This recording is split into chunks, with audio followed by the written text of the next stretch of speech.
Okay, so this is a video on how to convert a front wired Titan MOSFET to a rear wired one. Normally I'd advise just buy the rear wired one, but they seem to be out of stock a lot at the moment, so I bought the front wired one. And it's pretty straightforward. You just got to be a little bit careful with your soldering iron, take your time, and if you've not got good soldering iron skills, wouldn't recommend doing this. But anyway, let's proceed. So unfortunately, I have pretty much finished this one before I thought about doing the video. But anyway, so what we've got here is this terminal here runs the wire, the negative wire, down to the motor. Yeah, so that's the negative wire to the motor, and then this one here is the negative wire back to the motor connector. No, sorry, the battery connector. And this connector here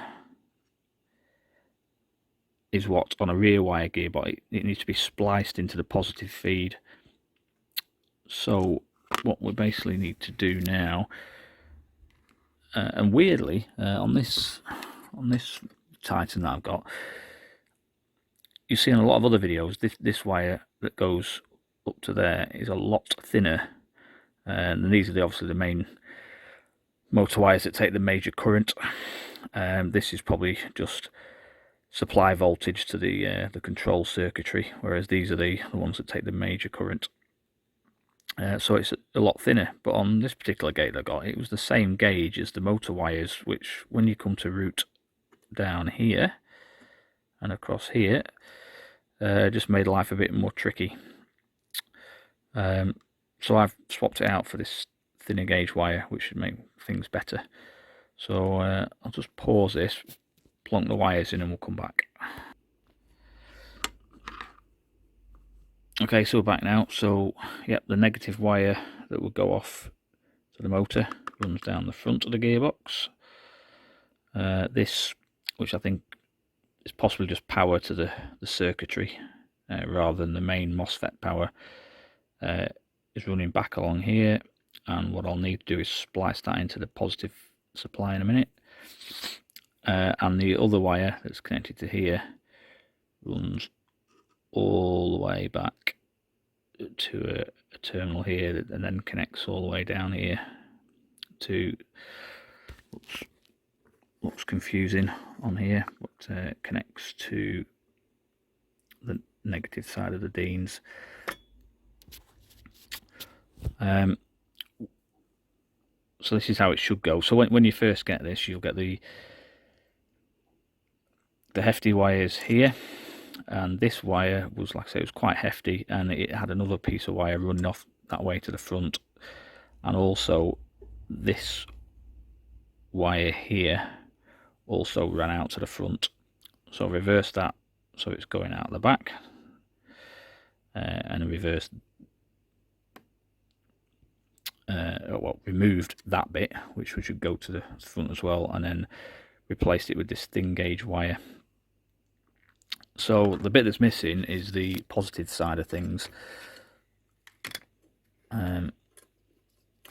So I just took the opportunity, just because I had it, rather than use black for positive, I just happened to have some similar gauge silicon wire for the positive side. So what this is going to do, this is going to run into the gearbox and down here to the motor. It's ridiculously long at the moment, but that's the motor. And this power wire, it needs to be spliced into here and then appropriately insulated so it's not shorting on the gearbox casing. In fact, what I'm going to do, rather than have it in here, which is where you would see it being done for most gates, it's got a it blends into the positive wire, and it's got heat shrink around it, which makes this bit more awkward. I'm going to run it up to, I think I'm going to take this, so this was I'm going to take this off and I'm going to solder it into there as well.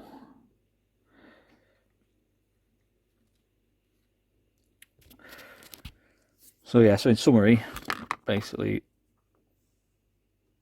this can be narrow gauge wire and it needs to be wired to the positive terminal of the battery. That one is negative and runs straight to the motor, and the other one is negative and runs all the way back to the battery. And that's pretty much it really. It's as simple as that. Yeah, easy. Okay, so yeah, just for completeness, here is the motor wire. Obviously needs shortening and having motor connector put on. Although I do quite like to solder motor terminals on to motors, to be honest. It's just, you know, helps reduce resistance across the contacts and everything. The only downer is, you know, especially on V2 gearboxes, to be able to take it all apart again, you've got to unsolder the connectors from the motor before you can disassemble the rifle. But hey ho. So anyway, yeah, so that's the motor wire, and you can see the wire from here, which can't find out exactly what that is, but like I say, I guess it's supplied to the sort of the control logic of the board and everything, rather than the main current circuit. That's routed back through. It's fed through a bit of heat shrink and soldered to the thing there, to the motor wire there, sorry, the battery wire there, which goes all the way back to the positive on the connector.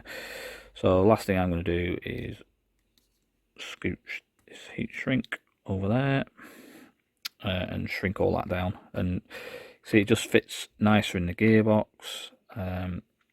It's less likely to catch when you're putting the motor in and grind the wire. I tend to like to coat these in a bit of super glue as well and glue them to the case.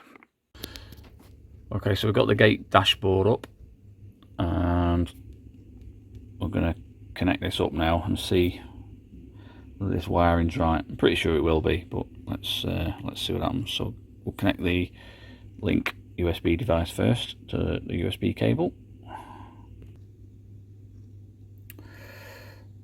So yeah, that's gone blue, and on the Titan dashboard it's recognised it is connected, but the obviously the Titan isn't. So we'll plug this into the Titan now, and I'm sure everything will be fine. So yeah, it's gone green. It's not gone off or any magic smoke. That's always a bonus. And if we look up, it's now connected to the Titan. And on the left, we've got all the general stuff. So if we can go on, we'll go on general. There we go. We've got cycle detection on. We've got all the various settings. How the trigger's set up. Not played with any of this yet, really. Select magazine mode. Let's see some diagnostics. So there's no errors.